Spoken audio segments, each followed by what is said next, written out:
Hey guys, nandito pala ako ngayon sa isang restaurant, hindi para kumain ng samgyup, kundi para kausapin ang isa sa mga clients ko.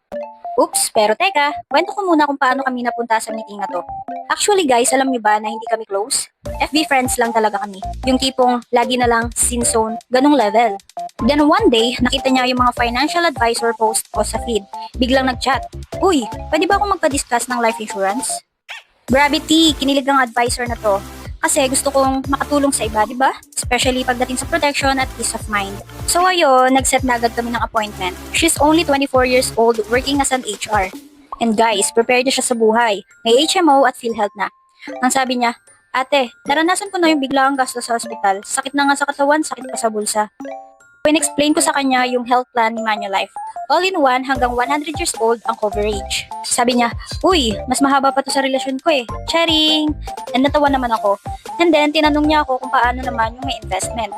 Grabe naman tong client ko na to. Alam na ang hanap sa buhay. Protection with purpose. So, I introduced her to our VUL product. Life insurance with investment fund. So, habang insured ka, may pera ka rin na lumalabo. At guys, alam niyo bang nagulat siya dahil sinabi kong 2,500 pesos lang per month ang babayaran niya? Sabi ko naman, "Yes ma'am, mas mura pa yan sa gastos mo sa milk tea kada linggo." Kidding aside, kaya kahit 24 years old pa lang siya, she made the smart move. Guys, kaya kung may stable income ka na, walang masama sa milk tea ha, pero isipin mo rin yung future mo.